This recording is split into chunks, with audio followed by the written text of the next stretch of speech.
Hola jóvenes, muy buenos días, bienvenidos a la sesión del 10 de enero del 2022. Empezamos nuestra segunda semana de clases, vamos a estar platicando sobre en qué momentos no deberíamos de negociar. Antes de eso vamos a dar un pequeño repaso sobre lo que vimos la semana pasada y antes de eso vamos a tomar la asistencia del día de hoy.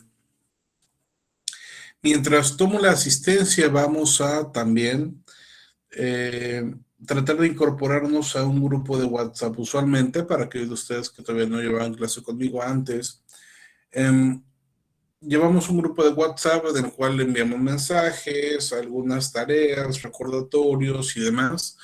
Entonces es interesante que se puedan integrar a este grupo. A continuación les voy a mostrar en pantalla el código QR para que se puedan unir desde sus celulares. Y también les voy a poner dentro de el chat la liga para que entren directamente si es que ya se encuentran en sus dispositivos. Pongo en el chat, allí lo tienen. Ya sea que escaneen el código QR o que entren desde el enlace que les puse dentro del chat, cualquiera de las dos opciones nos va a mandar al grupo de WhatsApp de nuestra materia. Les voy a pedir por favor que dentro de este grupo escriban un nombre y su primer apellido para tenerlos registrados, por favor. Un nombre, da igual cuál sea, pero su primer apellido para reconocerlos más fácilmente. ¿Okay? Bien, mientras se van inscribiendo a este grupo, voy a tomar la asistencia del día de hoy, entonces presten atención también. Empezamos. Aguilar Suárez. Presente. Barrón Aguilar. Presente. Bujanos Gómez. Presente. Carreón Gómez. Presente. Cruz Sánchez. Presente. De la Cruz García. Presente. Escobar Zapata. Presente. Gámez Morales. Presente. García Hernández. Presente. Gaspar Juárez. Gatica Monita.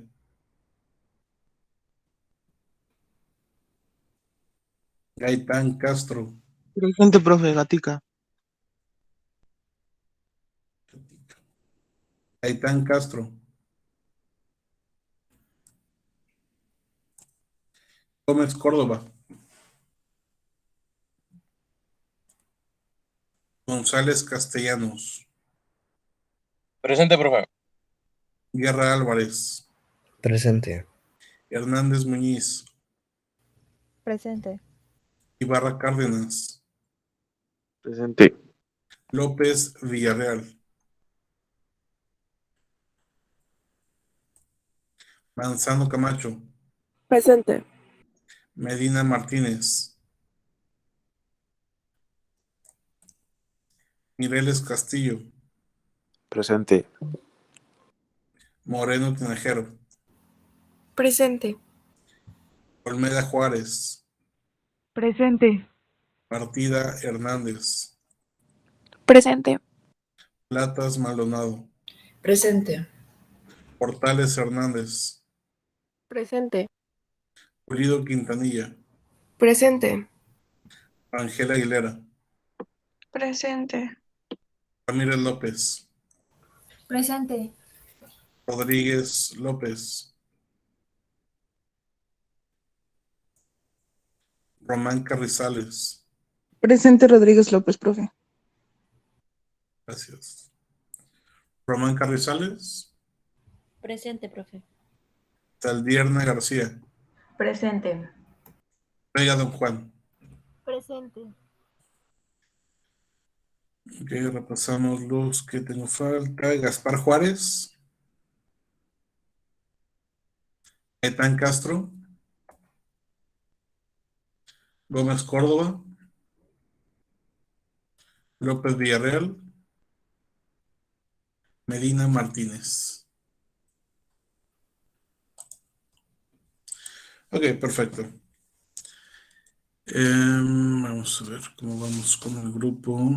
Les recuerdo, una vez que ya estén dentro del grupo, escribir como mensaje un nombre y su primer apellido para reconocerlos, para saber quiénes son. Por allí ya tenemos varios integrados. 25.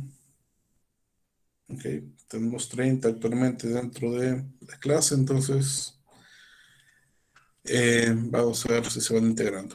Obviamente, si no tienen WhatsApp, no lo podrán hacer, no hay ningún problema. Los mismos comunicados que les mando a través de WhatsApp, voy a tratar de enviarlos a través del tablón de Classroom o de correo electrónico, si es que se trata de un mensaje con mayor importancia. Pero si es que sí cuentan con esta aplicación, pues vamos a tratar de hacerlo por ahí. ¿Vale? Mucho más sencillo, más rápido y más seguro que les llegue inmediatamente. Bien, vamos a repasar un poquito qué fue lo que vimos durante la semana pasada. Primero comentamos el caso de Margaret Neal de lecciones de su caballo. En este caso veíamos cómo es que las diferentes posibilidades que existen de negociación se pueden aplicar en diferentes contextos. ¿Quién nos hace un resumen de lo que pasó con Margaret Neal? Levantando su mano para participación. ¿Qué fue lo que pasó con Margaret? Cindy. Sí, pues al principio Margaret quería que su caballo actuara de cierta manera, pero como su caballo no la conocía, pues no podía ser o no podían actuar de la misma manera para cumplir el objetivo que tenía Margaret, que era pues tener una buena relación con su caballo y hacer como ciertas acrobacias. Ponían el ejemplo de cómo son en las películas o como los muestran. Entonces lo que faltó ahí fue que a Margaret le faltó ser flexible con su caballo para adaptarse, y pues con eso hacían un ejemplo de cómo es la negociación entre las dos partes. En este caso, precisamente, gracias Cindy, veíamos ese proceso que normalmente sucede con personas, pero aquí con una persona y un caballo. Y se dio cuenta a partir de diferentes experiencias y de comentarlo con personas que conocía, que básicamente para lograr lo que ella quería necesitaba negociar. ¿Negociar con un caballo? Sí, o al menos aplicar ciertos principios de negociación fundamentales. Y fue allí cuando se acordó de algunos de los fundamentos. Por ejemplo, lo importante en una negociación no es que veas el hecho de ganar, sino más bien debes enfocarte en el problema, en tratar de resolver ese problema, no tanto en ganar. Eso permitirá que, sin importar el resultado final, el problema se resuelva. Y lo que queremos, a final de cuentas, no es ganar en una negociación, es resolver nuestros problemas. ¿Ok? El ganar, entre comillas, tiene una connotación sobre hacer perder a la otra parte, pero esa no es la intención. La intención es que obtengamos el mejor resultado posible para que los problemas no sean un inconveniente en el futuro. Además, debemos entender las otras partes y ser flexibles con las metas que nos planteamos. Establecer con claridad esos objetivos, esas metas, pero también entender que hay diferentes caminos. Como en el caso de Sal. Con Sal lo trataban de cierta manera y no funcionaba. Después de que se dio cuenta Margaret de todo lo que sucedía, empezó a cambiar sus formas. Y a partir de esto cada vez ha sido mejor la relación entre ellos dos. Una vez que platicamos de esto, que entendemos estos fundamentos de la negociación, pasamos a leer un caso, un artículo, mejor dicho, de Cecilia Durán, que se denomina Negociar no es regatear. ¿Y qué fue lo que veíamos en ese artículo? ¿Quién me dice? ¿Qué nos decía Cecilia Durán en su artículo sobre el regateo y la negociación? Pilar. Bueno, en ese artículo más que nada te explica que la palabra negociar y el regateo pues, son completamente diferentes, y que hay que aprender a que la negociación te puede abrir más puertas en un futuro que el regateo, y que es muy, ¿cómo se dice? Que muchas personas lo practican, el Ujú. regateo, y esto puede ser perjudicable a futuro. Puede ser perjudicial a futuro, exactamente. Entonces, podemos ver una diferencia entre lo que es negociar y lo que es regatear. Particularmente para aquellos de ustedes que todavía tienen dudas sobre cuál es esta diferencia. Regatear significa enfocar toda la negociación en el precio, tratando de que baje ese precio o tratando de que se mantenga. Pero solamente van a estar negociando el precio, nada más. Eso sería regatear. En cambio, cuando hablamos de negociar, nos enfocamos en más variables, no solamente en el precio. ¿Ok? Además de eso, que es la principal diferencia, podemos entender que cuando negociamos tratamos de que ambas partes ganen, tratamos de resolver problemas, tratamos de mantener una relación, tratamos de crear una reputación, un prestigio, ¿ok? Mientras que el regateo no. En el regateo todo eso nos da igual. Siempre y cuando ganemos el precio más bajo, eso es lo mejor para nosotros. Lo demás no me importa. Entonces, está bastante clara la diferencia, ¿no? Como lo comentaba Georgina hace un momento. A partir de este artículo también veíamos cómo ese proceso de negociación no siempre implica regatear, aunque en algunas ocasiones sí. Pero también que ese regateo no en todos los casos es malo o no en todos los casos se debe de evitar. No, hay ciertas circunstancias o ciertos contextos donde es válido, donde incluso se alienta el regateo. Más allá de eso, cuando hablamos ahora sí completamente de negociación, Durán nos hablaba de 4 pasos que debemos de tratar de conseguir cuando estamos negociando. El primero de ellos habla sobre un punto de partida y un punto de cierre. ¿Alguien se acuerda de qué trataba esto?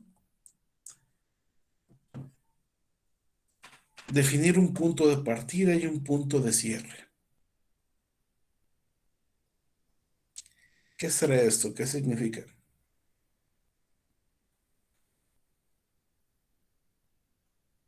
¿Alguien?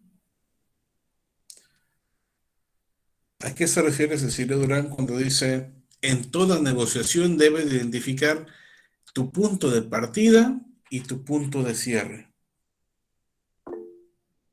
Cindy. Bueno, profe, yo ahí recuerdo que nos lo explicó con un ejemplo de que, por ejemplo, eh, si un empleado quiere negociar su sueldo, su punto de partida sería cierta cantidad y su punto de cierre sería la cantidad que espera recibir o la cantidad que va a negociar para conseguir. Exactamente. Estamos hablando de la posibilidad de identificar cómo vamos a iniciar una negociación. Puede ser, como comenta Cindy, con cuál es la oferta inicial, pero también debe de ser, o también debe de incluirse cuáles son todos aquellos elementos con los cuales inicia la negociación. La agenda que vas a tener, en dónde se va a llevar a cabo, cuáles van a ser las personas invitadas, qué tanto te preparaste y demás. Todo lo que involucra el tener un escenario para tu primer contacto para la negociación. En este caso, hablando del mismo ejemplo de pedir un aumento de sueldo, ¿cuál es la agenda de nuestro jefe? ¿Qué cosas podemos obtener de esa negociación? ¿De qué manera voy a hablar? ¿Cómo me voy a preparar? ¿Y cuál va a ser la oferta que quiero proponer como el aumento que necesito? Mientras que el cierre, como también ya lo comentaba Ramírez, tiene que ver con identificar en qué punto tú ya vas a estar satisfecho, en qué punto de la negociación puedes concluirla y todo va a estar bien. Después Durán nos comenta un segundo paso. Este segundo paso trata de identificar un escenario negativo. Conocer desde antes cuál sería el peor escenario. ¿Qué se haría si la negociación trajera el peor resultado posible? ¿Esto qué significa? Pues su mismo nombre lo indica.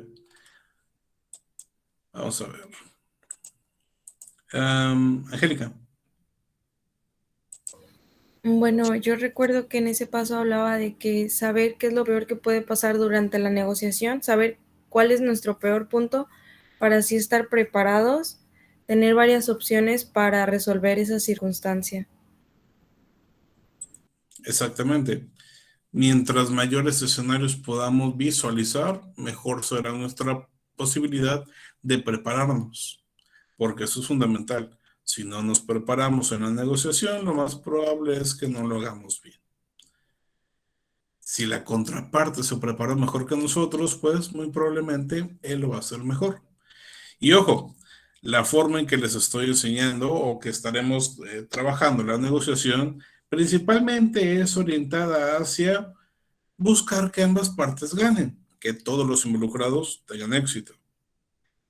Pero ese no es el único tipo de negociación. Hay negociaciones enfocadas en destruir a la contraparte, negociaciones enfocadas en solamente yo quiero ganar. No necesariamente son regateos, porque se enfocan en más cosas que solo el precio. Y recordemos, un punto primordial para entender a una negociación como regateo es que solo se enfoca en el precio. En cambio, si yo me enfoco en tratar de que pierdas con tiempos de entrega o que no te cedo el control a partir de, no sé, por ejemplo, la calidad o la cantidad de productos que te voy a entregar inicialmente, pues allí yo ya estoy buscando cosas para yo ganar y que tú pierdas. Pero eso no es regateo. Es una negociación, pero enfocada a una parte que no debería de ser. ¿Me explico? Sin embargo, pues en el mundo de los negocios hay de todo tipo de personas. Entonces, debemos identificar el peor escenario y empezar a plantear estrategias para saber qué es lo que podríamos hacer en ese peor escenario. Tercer paso que nos comenta Durán, tener información sobre la contraparte. Este también ya lo indica el mismo nombre, pero ¿quién me quiere decir qué significa? Leslie. Sí, profe. Bueno, yo recuerdo que en el artículo nos mencionaba que es mejor tener toda la información de la otra persona, es decir, pues sí, cómo actuaría ella, qué quiere esa persona, qué quiere obtener esa persona, o sea, obtener todo tipo de información para así nosotros estudiarla antes de ir a negociar y saber cómo actuar también nosotros para poder concluir la negociación e inclusive pues poder ganarla. Correcto, exactamente. Tener la mayor cantidad posible de información de los otros para conocer sus intereses, sus deseos, sus motivos, la manera en que quieren negociar, por qué están negociando, en qué momento ellos quieren cerrar la negociación, qué necesitan para obtener satisfacción, etcétera. Pero incluso, lo comentábamos también en algunos ejemplos, información personal, información que nos hace entender mejor a la persona con la que vamos a negociar. Temas mucho más vagos, pero que nos ayudarían quizá a romper el hielo. Por ejemplo, el entender si esa persona ve televisión, ve series, le gusta algún tipo de deporte, tiene alguna afición, un hobby, podría ayudarnos eventualmente. No es la información más importante, definitivamente, pero es por allí información secundaria que nos podría ayudar en algún momento. Finalmente, Durán nos habla sobre escuchar. Y el escuchar implicaba no solamente el tema de los oídos, no es solamente el entender los sonidos que emana la otra persona para reconocerlos y entenderlos de la mejor manera. No. Escuchar implica mantener una calma durante la negociación para entender con claridad lo que estamos recibiendo a través de los oídos, pero también lo que estamos recibiendo a través de la vista. Todos aquellos movimientos, expresiones, gesticulaciones y demás que está haciendo la contraparte para poder entender el mensaje completo. Si yo les digo, por ejemplo,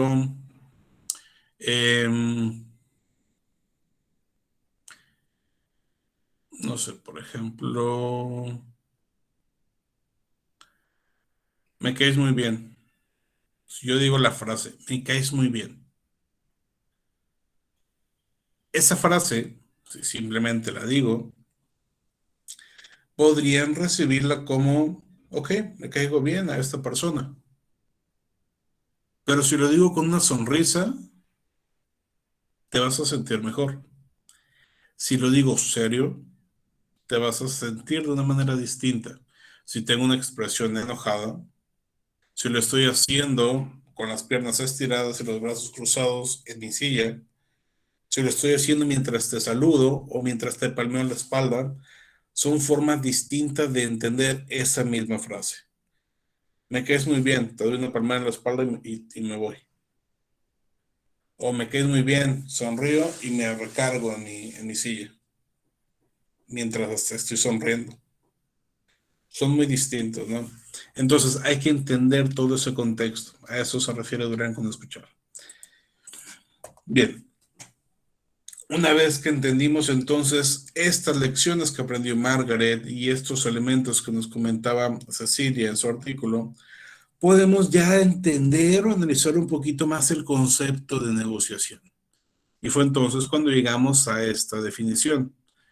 Les pedí yo en algún momento, durante la semana pasada, que ustedes rellenaran los espacios en blanco. Y la mayoría de ustedes lo hizo de forma bastante positiva, muy bien en todos los casos. Sin embargo, nosotros planteamos una definición concreta. ¿Alguien tiene esta definición que vimos en clase? Paola. Sí, profe. Como oficial, entre comillas, es proceso mediante el cual dos o más partes intentan resolver sus intereses contrarios. Correcto. Proceso mediante el cual dos o más partes intentan resolver sus intereses contrarios. Y lo que hicimos en la última sesión fue analizar precisamente algunos puntos de esta definición. Comentábamos que deben ser dos o más partes.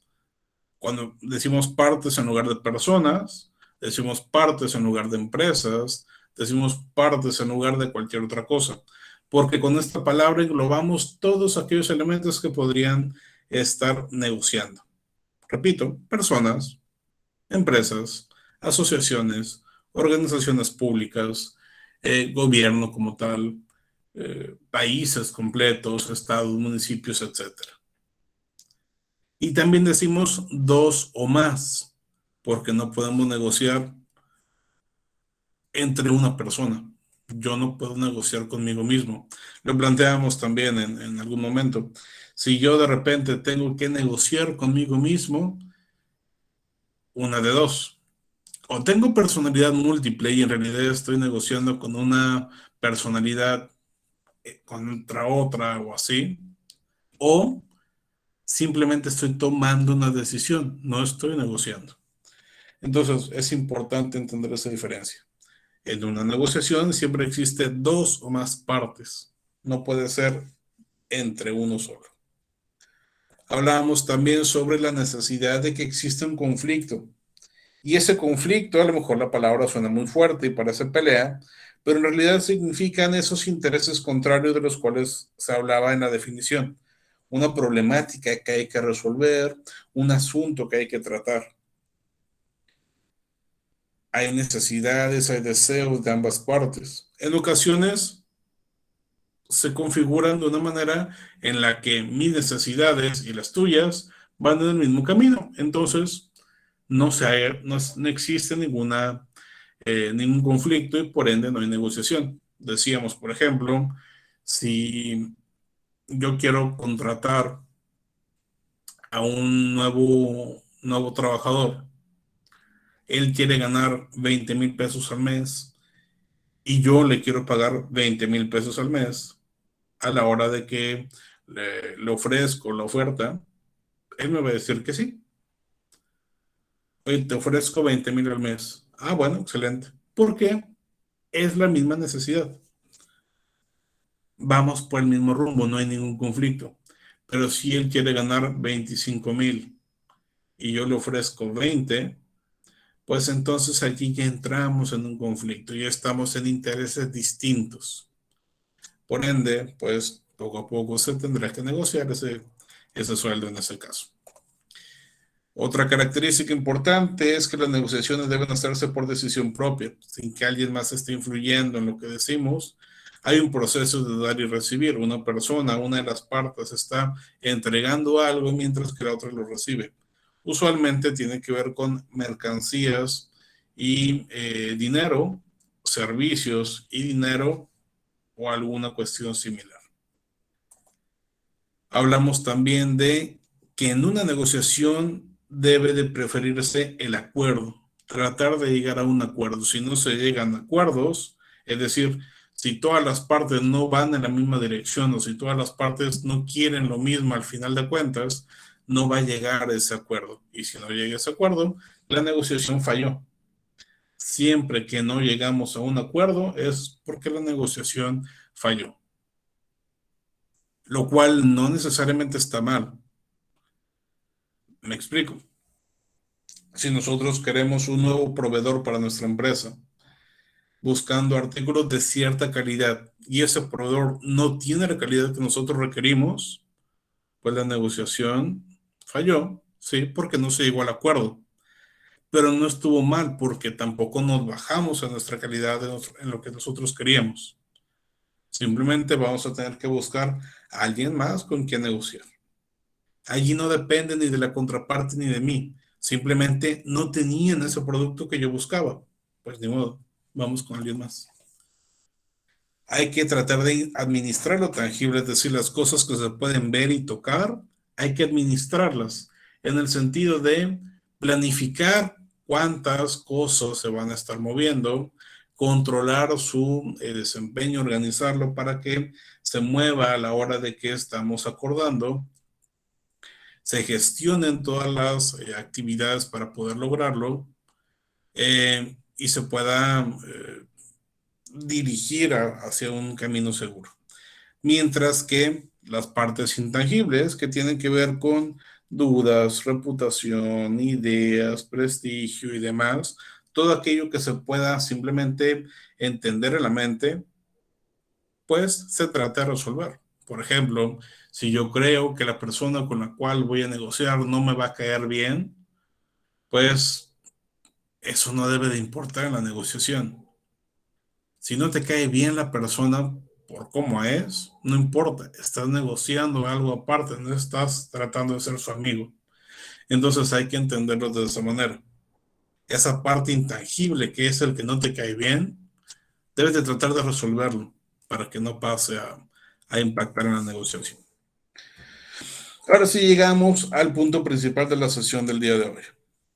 ¿Cuándo no se debe de negociar? ¿En qué momentos nos sugiere Lewicki que no deberíamos de negociar?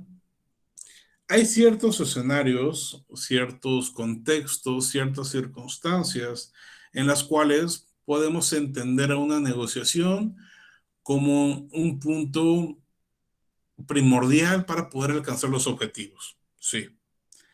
En la mayoría de los casos suele ser así. Utilizamos la negociación para alcanzar acuerdos, alcanzar objetivos.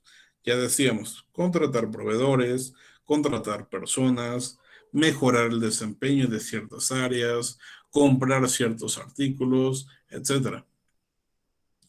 También relaciones personales, también relaciones de cualquier otro tipo. Sin embargo, hay ciertos casos concretos en los cuales no vale la pena. Porque como ya vimos hasta este punto, negociar no es nada más de llegar y empezar a platicar, no. Negociar implica todo un esfuerzo de preparación, todo un esfuerzo de búsqueda de información, de entendimiento de los temas, de identificación de escenarios. Entonces, podríamos evitar todo ese desgaste en ciertos momentos donde no lo vale. El primero de ellos es muy sencillo. No debes de negociar cuando tienes la posibilidad de perderlo todo. no deberías de negociar cuando tienes la posibilidad de quedarte absolutamente en ceros. Si tú llegas a ese punto en el cual toda la negociación parte de que pongas todo tu dinero, por ejemplo, en una sola cosa, ¿sabes qué? No vale la pena. Y no vale la pena no porque no puedas ganar, sino porque todos los principios de cualquier índole financiera nos indican de que no debes de poner todo tu dinero en una sola inversión. Si tienes otras cosas de patrimonio, como terrenos, como casas o lo que sean, vehículos y demás, tampoco. Lo importante es entender que en una negociación, si bien te puede ir muy bien, también te podría ir muy mal. Y una negociación no es una apuesta, o no debería de verse así. Entonces, si existe la posibilidad de que dentro de la negociación lo pierdas todo, pues ¿sabes qué? Mejor no negocies. No tiene caso. Segundo escenario, cuando hay pocas existencias. ¿Y a qué nos referimos con esto? Imaginemos que, no sé, vamos a imaginar un escenario muy loco, que de repente en todo el mundo se desata una enfermedad y se genera una pandemia. Y esa pandemia, que es, no sé, digamos en las vías respiratorias, provoca que las personas se enfermen muy feo y que incluso haya varios que, pues bueno, no pueden salir de esa enfermedad y desafortunadamente fallecen. Y uno de los elementos en los cuales podemos ir para tratar de defendernos un poquito y evitar los contagios, evitar que nos contagien, tiene que ver con medidas preventivas como lo es el gel antibacterial y los cubrebocas. De repente la Organización Mundial de la Salud dice, es pandemia. No sé, digamos en un mes como marzo.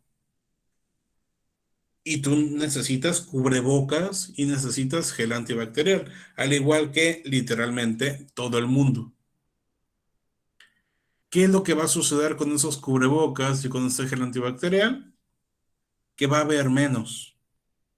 Y como va a haber menos gel antibacterial y menos cubrebocas, ¿qué es lo que sucede con el precio de esos artículos cuando sí existen? Seguramente lo vieron en su clase de economía. Se Mientras, elevan por la demanda. otra vez, perdón, Se elevan por la demanda. se elevan los precios por toda la demanda que existe, correcto.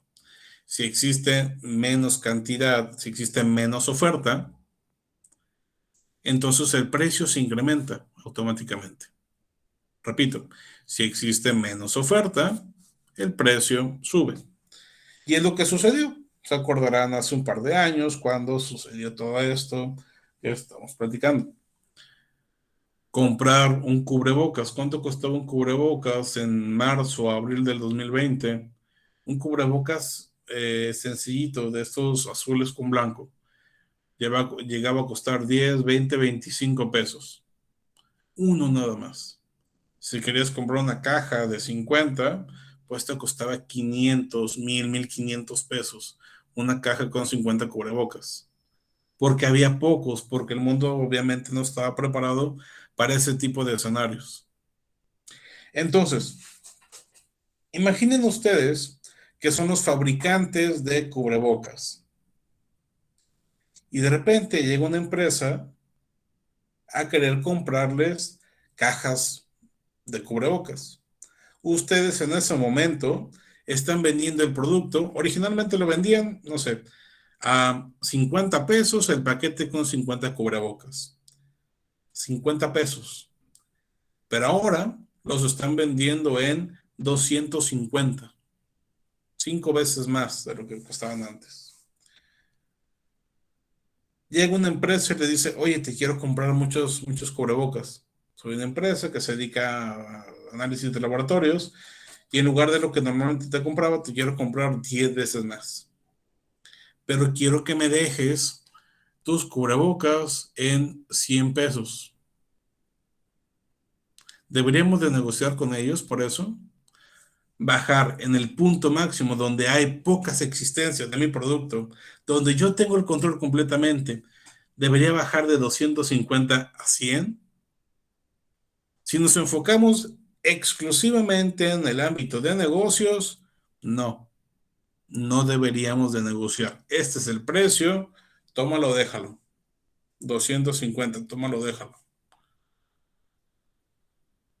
Obviamente, en este escenario particular intervienen otras aristas. Estamos hablando de la salud mundial, estamos hablando de mantenimiento de relaciones, estamos hablando de la posibilidad de que ese laboratorio realice correctamente su trabajo, etcétera. Pero usualmente diríamos, no, no vamos a negociar. Esto es el precio y punto. Ojo, no negociar no significa que no hagamos tratos. Significa que no vayamos a tratar de generar acuerdos y ceder cosas nada más porque sí. En este caso, si hay pocas existencias de mi artículo, yo tengo todo el poder. Y si tengo todo el poder, no necesito negociar. Es esto y se acabó. Tómalo, déjalo. ¿Ok? Tercer escenario. Y este puede llegar a ser bastante impactante para muchas personas. No deberíamos de negociar cuando hay peticiones poco éticas. No deberíamos de negociar cuando nos hacen propuestas poco éticas. Supongamos que estamos negociando para una empresa. Somos parte de una empresa que está negociando con alguien más. Y ese alguien más nos dice, oye, ¿sabes qué? Vamos a llegar a este acuerdo. ¿Cuánto te dan comisión por ese trato? No, pues no me dan nada. Pues nada más mi sueldo normal. Bueno, ¿qué te parece si llegamos al acuerdo que me conviene a mí y yo te paso por ahí 50,000 pesillos? Y 50,000 pesos no le caen mal a nadie. Entonces tú empiezas a pensar, ¿debería, no debería, sí, no, sí, no? La respuesta debería ser no, porque eso es una petición poco ética. La respuesta debería ser no, porque eso podría impactar en tu reputación, en tu prestigio y en de la empresa que está representando. Obviamente no les puedo decir que digan que no siempre. Y habrá escenarios donde van a decir que sí. Pero allí ya depende de cada uno de ustedes. Lo ideal sería decir no. ¿Ok? Vamos a otro escenario que se da también con bastante frecuencia en ciertos contextos. Pensemos que está negociando un hombre y una mujer de empresas distintas. En este caso, un hombre y una mujer heterosexuales. Entonces están negociando, tratando de llegar a un acuerdo y no se da. Ya pasaron un par de horas y pues no sucede. ¿O sabes qué? Vamos a dejar hasta aquí. Mañana continuamos. Ok. Pero en ese momento, la mujer le dice al hombre, o viceversa, da igual. Pues, ¿sabes qué? Pues no llegamos a ningún acuerdo aquí, pero ¿qué te parece si te invito a cenar? Te invito a cenar aquí al restaurante de mi hotel. Es más, llega a mi cuarto directamente y de ahí nos vamos. Estoy en tal hotel, este es mi cuarto, mira, te paso la llave de mi cuarto. Y allí podemos resolverlo mejor. ¿Qué tan ético sería ir a ese cuarto hotel con esa contraparte para negociar, entre comillas, el acuerdo que estamos tratando de llegar? Obviamente no lo es, no es ético, no deberíamos de hacerlo. Pero repito, dependerá de ustedes si toman o no esa decisión. Idealmente la respuesta debería ser no. No voy a negociar contigo en ese cuarto con poca ropa. No. Pero bueno, ya dependerá de cada quien. Siguiente elemento. Cuando no te interesa, simplemente. Si tú tienes productos que no te interesa comercializar, que no te interesa vender, que no te interesa negociar, pues no lo hagas, punto. Suena bastante sencillo. Y sin embargo, en la práctica, pues no siempre ocurre de una manera tan fácil. Si no te interesa negociar y a alguien sí le interesa comprar de tus productos, podría llegar a estarte hostigando hasta que se los vendas. Pero si tú te mantienes firme en tu pensamiento, pues qué mejor. Ahora, ¿por qué no debemos de negociar si es que no nos interesa? Porque como no nos interesa negociar, no vamos a estar preparados para hacerlo. Y si alguien ya me está hostigando por varios días, varias semanas o varios meses para que le venda cierto artículo, cierto producto, cierto servicio, y ya me hartó, eso puede provocar que con tal de que se calme, entre una negociación donde yo salga perdiendo. Entonces, no conviene. Lo mismo con esta otra, cuando no tenemos tiempo. Si no tenemos tiempo, significa que no nos vamos a preparar de forma adecuada. Y si no nos vamos a preparar de forma adecuada, no nos conviene negociar.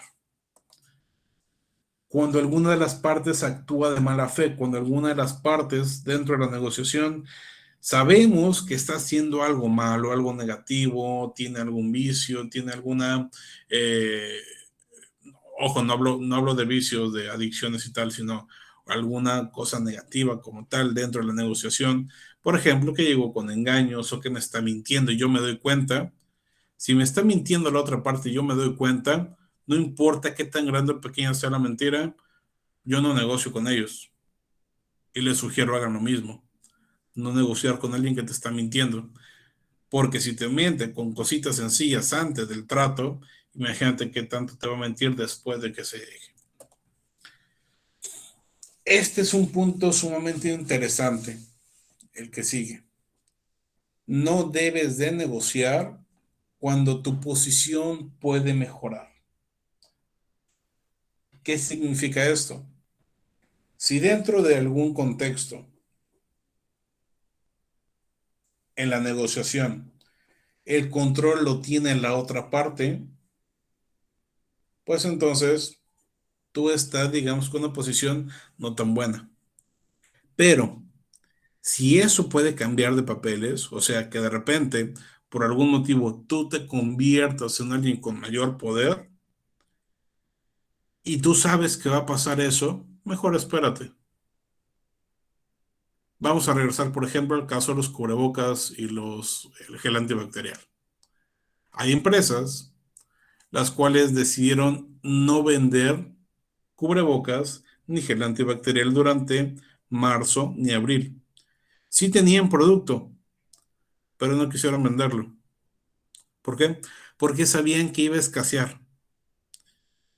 Y sabían entonces que si lo vendían en marzo o abril, sí lo iban a vender bien, buenos precios. A lo mejor de 5 pesos lo iban a vender en 7 o en 8. Pero si se esperaban tantito, su posición iba a mejorar. Y para junio y julio, en lugar de venderlo en 8, ya lo podían vender en 15 o en 20. ¿Me explico? Sabían que su posición podía ser mejor. Pero en este caso, así como en primero, es una apuesta. Podrían haberla regado esas empresas y quedarse con mercancía, quedarse con material y pues nunca venderlo. Imaginen que la pandemia realmente hubiera durado, no sé, 15 días solamente, 20, 40. Pues esas personas no hubieran recuperado su inversión. Por último, y que tiene que ver con algunos de los que habíamos comentado antes, como el tiempo y el interés, no debes de negociar cuando no estás preparado. Si no tienes una preparación correcta, adecuada, con los fundamentos básicos que ya hemos visto y que estaremos viendo durante esta materia, no debes de negociar. Muy bien, ¿alguien tiene alguna pregunta sobre alguno de estos puntos? Perfecto. Vamos a dejar entonces hasta aquí la sesión del día de hoy. Muchas gracias por su asistencia. Que tengan un excelente día y nos vemos mañana. Hasta luego. Igualmente, Hasta profesor. Hasta mañana, profe.